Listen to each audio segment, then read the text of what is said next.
So before diving in, usually in this kind of first 3 minutes, people are coming in and out of the hall. It's not really like that in Germany. But people are still coming out, in and out of the hall and trying to understand what's going on. So instead of giving like a very long introduction or talking about the agenda of the talk, I'll just tell you a story that is 100% not related to the talk, about one of the most surreal moments of my life. In the army, I was a cybersecurity course commander, and the cybersecurity course in the IDF is not like a nice computer club. It's very intense. The trainees study for days and nights in front of the screens, trying to solve impossible problems. It's really tough, and the team, all the crew, we are really kind of keeping straight face, no small talks, no smiles, really serious people. And going towards the end of the course, we thought about, okay, what can we do to melt the ice a little bit, to make the trainees think we are a bit more human? And one of my teammates thought, okay, let's collect childhood pictures of all the trainees, and we'll just show them the pictures, and it will be funny and everything. And a few weeks go by, we collected all the pictures. One of my colleagues did this work, and we came, the whole staff, to the class. They were quite nervous to see all of us coming together with uniform, of course, to the class. And we're kind of curious what's going to happen. And then we started to show the slide deck, and as you expected, some very cute pictures, some child with Spider-Man costume, one of the child with ice cream or something. And we had one trainee who grew up in Russia and not in Israel. So we expected something will be a bit different, but we still expect to see some, cute picture with a sandwich or something. And then we clicked next, and we saw a very cute girl in a yellow dress with pigtails standing next to this. This is not AI, I promise you, this is a real grizzly bear. And, each country and their culture and their childhood. This is what we have. So, moving forward to the presentation today. How Gen Z attackers hack without exploits. I know this title might be a bit weird to some of you, and I will explain everything during this talk. Promise, believe me. But I want you all to have one question in your mind during this talk. And I know this question might be a bit odd, and you don't really understand this question by the whole of it, but you will. But keep it in your mind. All this talk will be, from the attacker's perspective, kind of a playbook to show you the idea of what are the steps, what are the chapters to hack humans, to hack trust, and what exactly does this mean. So before diving in to what is hacking trust and some stories and examples and everything, we should start with who are Gen Z attackers and what does it mean, because I'm talking like it's an obvious term, and obviously it's not. By the way, my name is Tom Barnea. I'm from Israel. For the last 2 years, I worked at Varonis. If some of you are familiar with Varonis, data security company. And actually 2 weeks ago, I changed position, and now I'm working at Tenable, that I guess most of you are familiar with Nessus and everything. I'm working in the AI security group in Tenable, doing some researchers on very cool stuff. So if you want to talk about, after this talk, about AI security, Tenable, Varonis, whatever you want, I'm open to everything. So who are Gen Z attackers? And I'm 25, so all of my friends and myself are Gen Z, and I can see some people around my age here, and some people might have children around my age here. So Gen Z have some criteria that are quite known to everybody. They are young, they are creative, they are, because of their age, not necessarily technical or not trained enough because of lack of experience. Curious, they want to explore more, and they live with their parents, so they do their hacking from their bedroom. And one interesting thing is that a lot of them are gamers, okay? They have some kind of this gamers approach, played some game, talking with their friends on Discord, and then hack some very big companies. And one of the most interesting things is laziness, or what I call efficiency.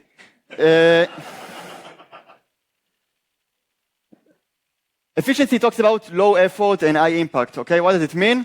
How can I work less but gain more? And they understand that sophistication and actually simplicity is the new sophistication. You don't need to really work hard and have the most sophisticated and extreme complicated malware to get like high gain and to do like all these encryptions and all of that.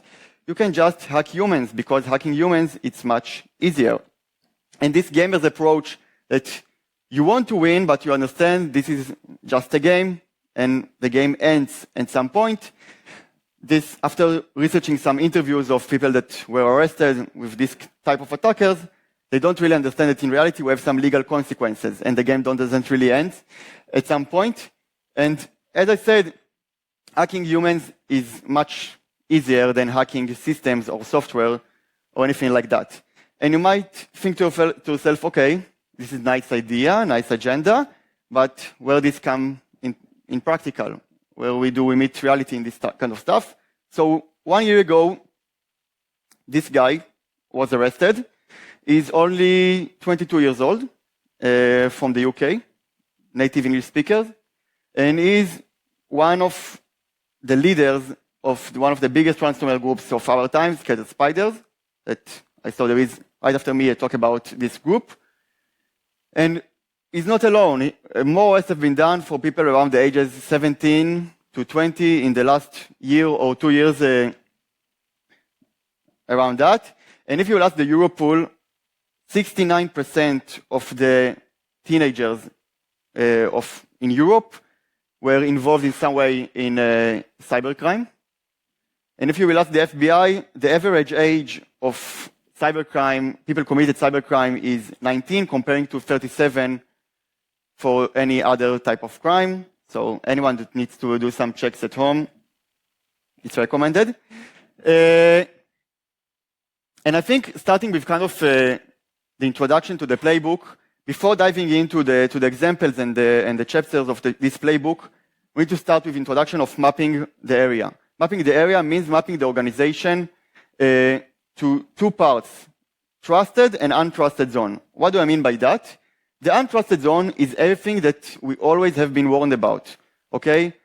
Some fishy and suspicious websites in the browser, getting an email from external user, or using any unallowed software in the organization. Those are all the things that we know that this know before training, that we just to click. These are the things that we know to be careful about. The trusted zones are the areas that we should feel safe using them. Use them on a daily basis. We don't see any reason that they can be malicious in some way. Talking about task management apps like Jira or Trello or ClickUp, any allowed software that we use in the organization on a daily basis, or email from my colleague, or stuff like that, or communication channels, of course, or our internal organization OneDrive. Starting with the first chapter, speak their language. And by that I mean not speak English or German or anything like that. Talk about speaking the organization language. And I want to tell you a very interesting story that happened a few months ago that we investigated for actually a few companies. Imagine 7:30 a.m., you just woke up and you start to get thousands of emails, like 2,000, 3,000 of spam emails in 2 hours. Your Outlook is blowing up, and who you're going to call, what you're going to do? You're going to call your IT guy, okay, your IT technician, a great IT guy.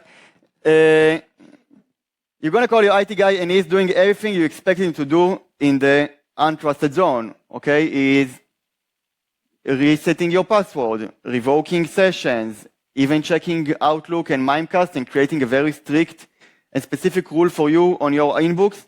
Whatever you want, he did everything you expected him to do as an IT guy, IT security guy in the untrusted zone.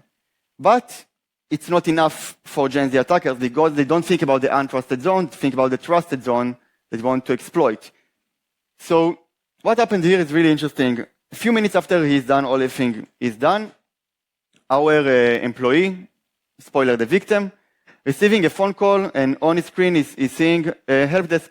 Okay, so he's answering the phone, saying, hey, on a meeting, I will call you back in a few minutes. Spoiler, it was the threat actor.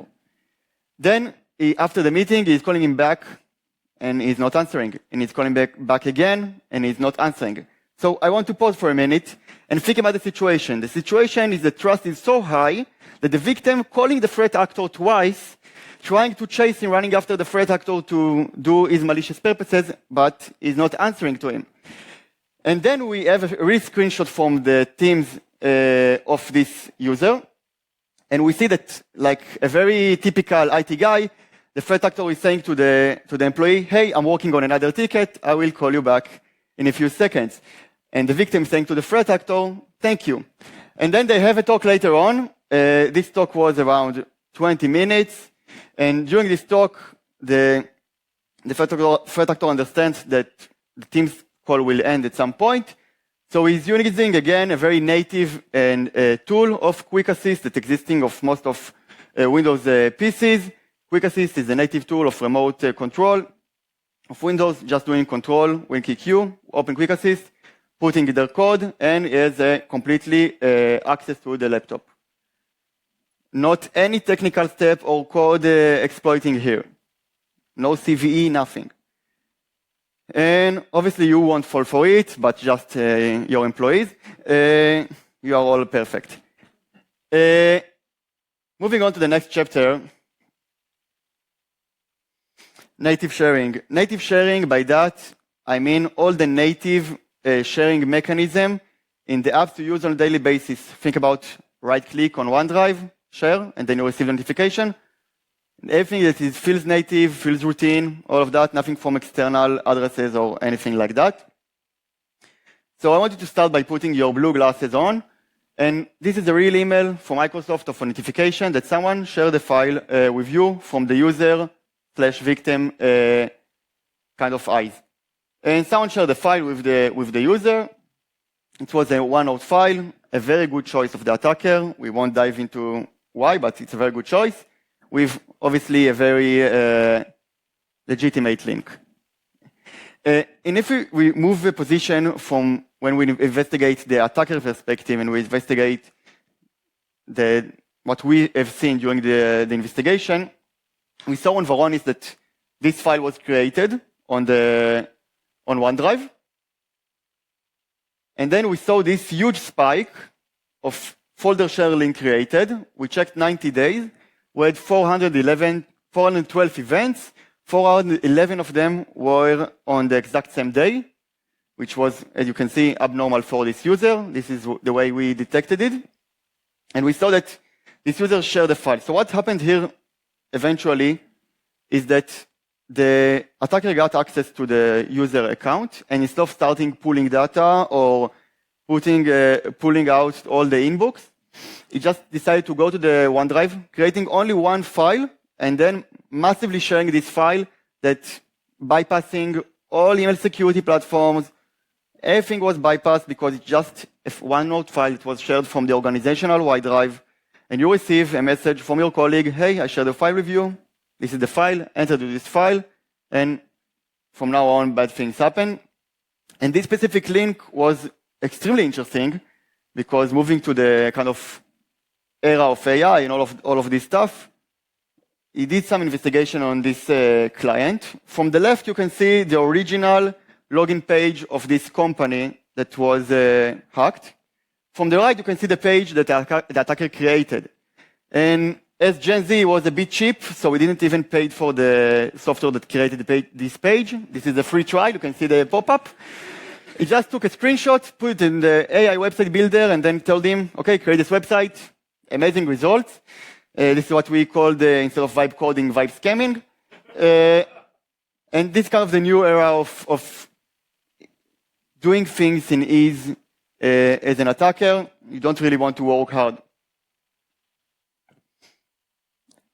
And we are getting to the last chapter in the attacker playbook, which is borrow their tools.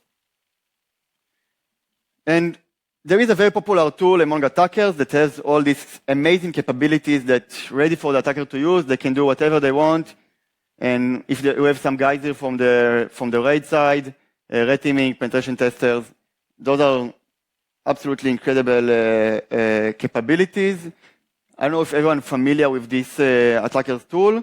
This is Atera. This is from the website, IT management tool. And if you're not familiar with Atera, you're probably familiar with these ones.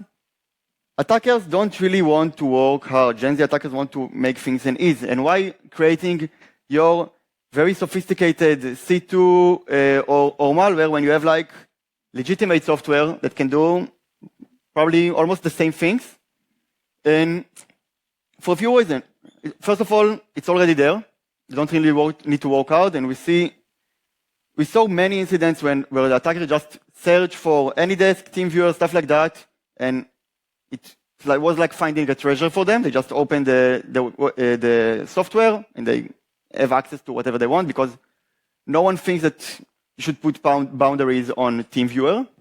It looks benign. Most of the platforms don't detect and alert you about someone using AnyDesk. And it includes everything you need as an attacker, ready for you.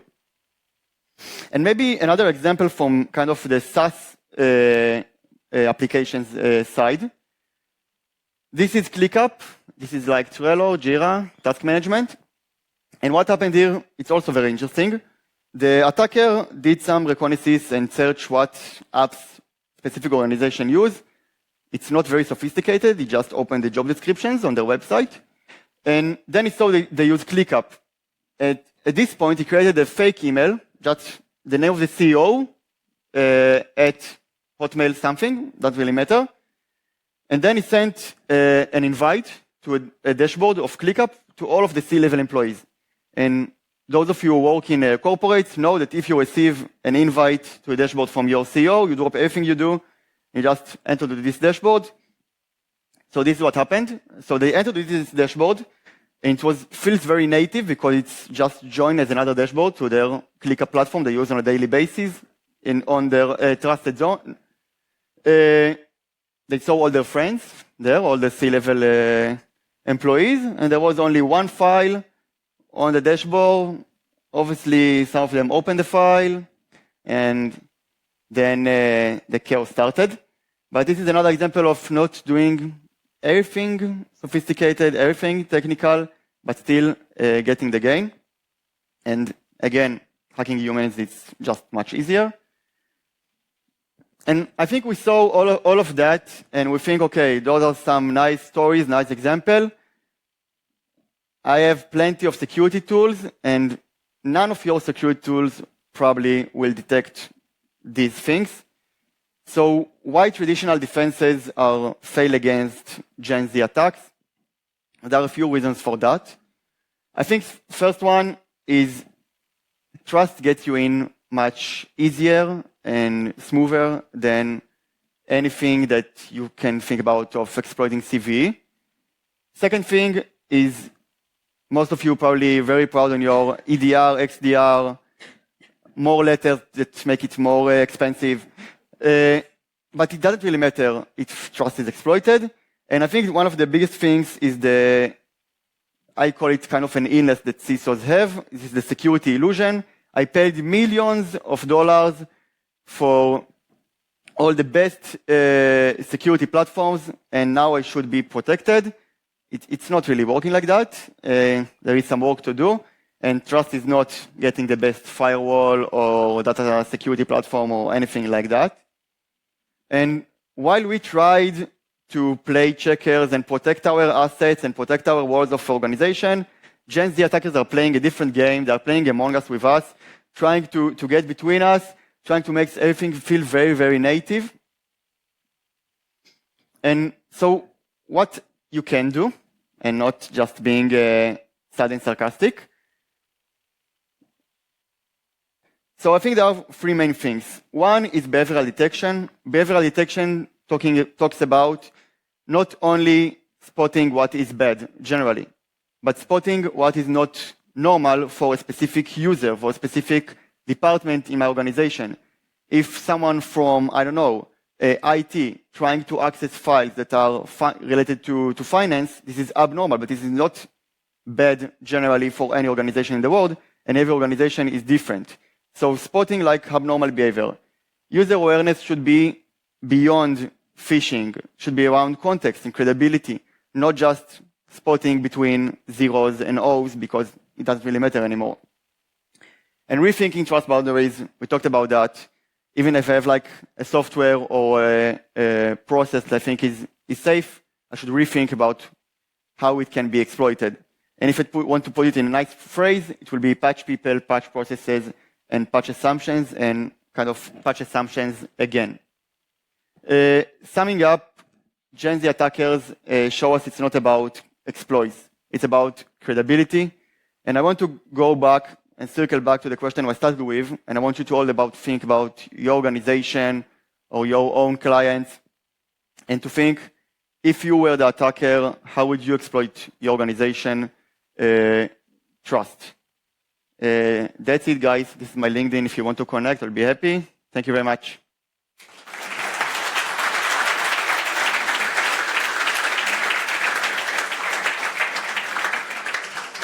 Thank you very much, Tom, for the nice presentation. Now we have the best time for questions. Any questions?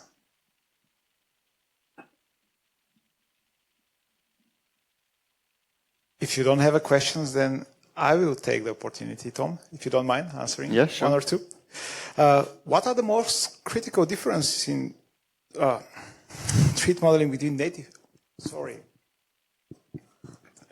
Not my topic. makes Gen Z attackers so effective at bypassing traditional security measures in comparison to... So I think it's really working by the playbook of starting with mapping between the trusted and untrusted zone. And if you think, okay, what is trusted? What can I exploit? What is people have more trust in? Those are the areas that we usually will have less boundaries to get in. We'll have less suspicion around it. So these are the areas that Gen Z attackers usually want to exploit.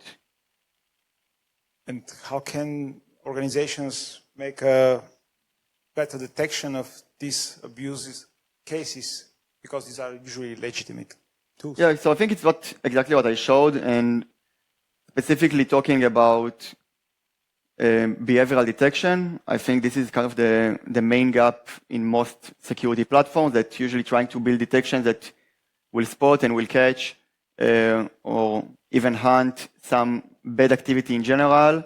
But we need to think about our own organization and what is normal for our own organization, and how we can spot the abnormal for each user separately, because each user is different. Someone that works as HR is different from someone that works as the CFO.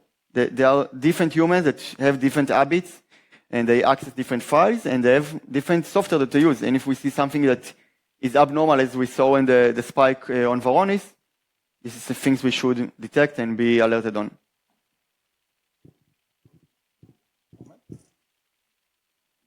You get a mic thrown to you. We have one brave guy. Hello. Thank you for the talk. Excellent. Thank you. What do you think about zero trust, an approach to zero trust or zero trust architecture? Which of the attacks that you just outlined can it stop, and which can it not stop? I think zero trust generally really, it's a good point because it really fits to the ideas that I try to share. Zero trust generally, it's an idea, okay? And we talked about trust boundaries and rethinking trust boundaries, and it's really aligned with what I tried to say. So it's really aligned with the idea of the presentation. I don't really have much to add on that, but if you think about zero trust, it means, okay, everything is not safe, everything can be exploited, everything could be exploited, and we should think, what can we do to be protected each time? And this is exactly what I try to show with the trust boundaries and the trusted zone. And we are really kind of want to protect first the areas that we were trained that are untrusted, but this is not really true, because we should protect everything, even the trusted areas, because these are kind of the new goal or the new targets of Gen Z attackers as I see it. So I hope it answers your question in some way. Any other questions? Then I would like to thank you, Tom, for being with us Thank today. you. Thank you for having me. Big applause for Tom.